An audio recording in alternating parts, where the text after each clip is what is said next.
Bonjour bandeko, soyez les bienvenus dans la chaîne de Maman Lydie. Le luna ilibino chaîne aya Maman Nicole. Ya beauté santé TV bo s'abonner bo za la décité bandeko soko lingo e bandeka ko contrôler bloc na ko lia ko s'abonner pa Maman Nicole bo za la décité eza ba émission mo kitoko ya zu ngo table penza ngwana azola kisa sopo o kotoko kito tuni question a ko répondre yo bandeko santé za nyonso bandeko donc oza na beauté no so za santé malamu te donc simba te donc nyonso tout etambolaka ensemble donc toujours contrôler bloc na so to les bloc biyemi ezazana ba produit nango chimique na kati mais to yeba ko contrôler ka be oni toujours coach na ndoto na biso pour na santé en plus pe to yeba ka pe ko checker ko ça check up na année chaque année au 2 ans ko na docteur na yo check up ya ba examen général et ça la rappelle bien pour to soutra bo malade ya boy kambala mbala bande ko s'abonner bo za décider à ça ke belé à ça appel à décorer pe ba salle à ça pe alamba ka pe donc bo za décider bo s'abonner bo ba ça un plus bisous, bye. Abonnez-vous chez Maman Nicole. Beauté Santé TV.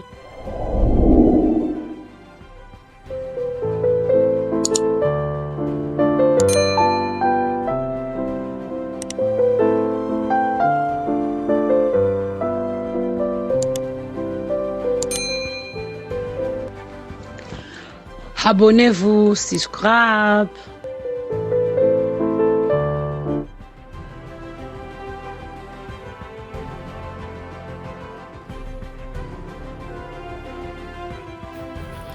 Bonjour bandeko, soyez le bienvenu dans la chaîne de Maman Lydie. Na ina recette mukie da na recette za ya mukie. Donc na osa makemba mun makemba wa na osa ona kone beef moni kone beef eza mélange. Alinga ngomi ngesali na Brésil. Eza mélange ezali bomoni na ba provon vert na ya rouge ba mélanger on kono bif mélanger on a ba poivron et ça la goût nga kono bif na ezala ka vraiment goût mais basala on a Brésil mais compagnie non ezali apa na biso donc ezaki to bo me ko mo ko revo me ka na se plan no kitoko non ça kono bif ka simple non ça on a maki au moins 5 maki na oyo ezaka ndembe na kati ya mukie na litungulu on kati mkena uina osala wana après wana na kochaka ka mwa kimaji mo zara ya mkina na matungulu na nga oyoyo na ya mkena kocha na makemba so na kaninga. Hello everyone, welcome back to my channel. If you are new, you are welcome. Today I make just planter. You can see just planter, simple planter, and I have corned beef here. You can see here. And I'll mix up with the eggs. You see eggs here, and then I have onion, spring onion, keep Maggi, little bit oil, just simple, nice. Chop wheel, add oil.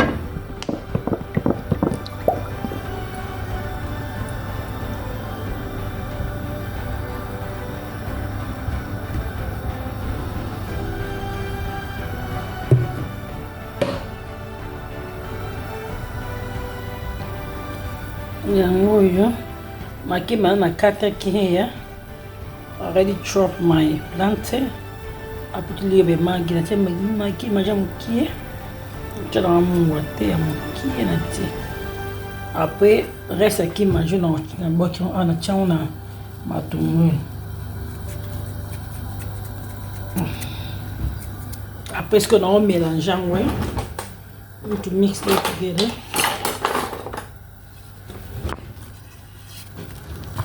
Mélanger après on a des to kalinga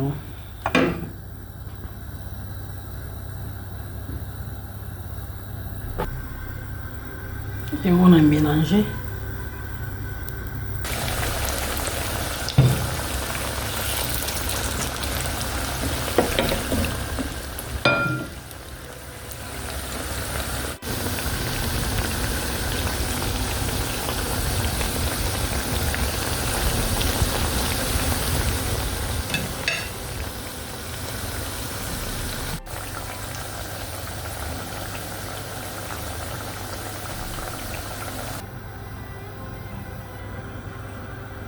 yango ya na mafuta musu na tika encore mokie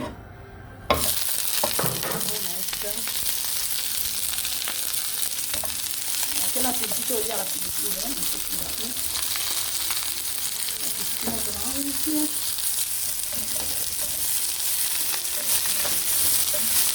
ici là ici ka ici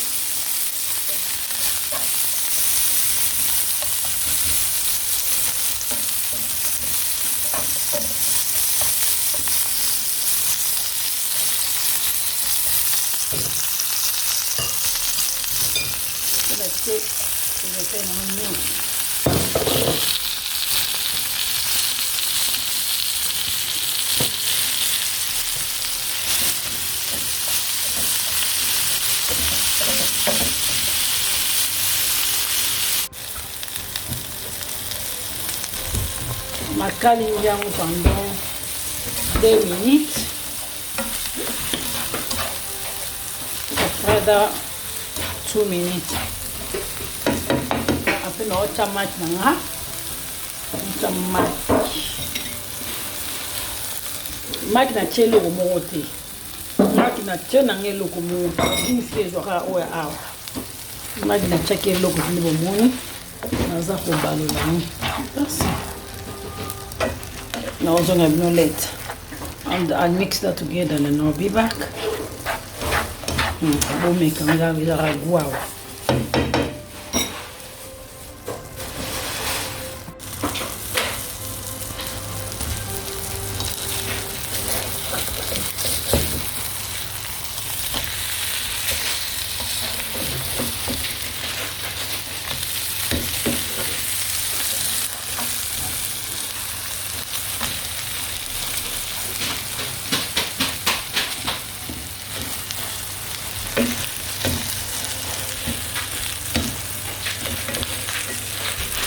Kango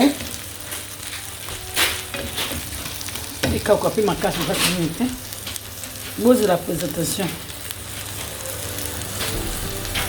on va dire tout faire les choses finish alors bandeko esili bomoni esili présentation na ngwe esili vraiment kitoko makasi on a buf na maki mon ndenge donc eza kitoko makasi na makimba. Guys, now it's finished. You can see corned beef with eggs done, so delicious. I hope you enjoy.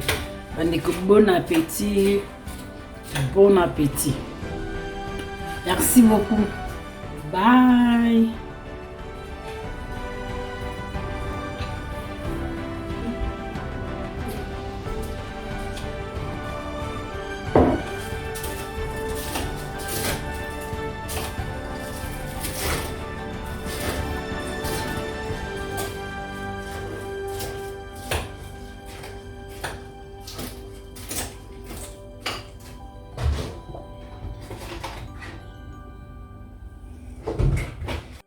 Bonjour bandeko, soyez les bienvenus na chaîne Maman Lydie.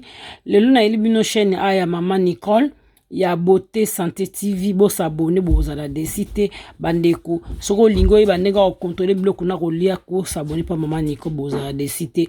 Eza ba émission mo kito ya zu ngo tableau penza ngwana azola kisa sopo o kotoko kito tuni question a ko répondre yo bandeko. Santé za nyonso bandeko. Donc roza na beauté na soza santé malamu te donc simba te donc nyonso tout etamolaka ensemble donc toujours contrôler bilo na soto les bilo to yebi yemi ezaza na ba produit na ngo chimique na kati mais to yeba ko contrôler ka bilo ni toujours coach na njoto na biso pour na santé en plus pe to yeba ka pe ko checker pour ça check up na année chaque année au 2 ans ko na docteur na yo sai check up ya ba examen général et ça la rappelle bien pour to soutra bo malade ya bo ikamba mbala bandeko bo s'abonner bo za décider asala ke belé asala pe adéquat pe basal asala pe alamba kapé donc bo za décider bo s'abonner bo basa un plus bisous bye bo s'abonner abonnez-vous chez Maman Nicole Beauté Santé TV.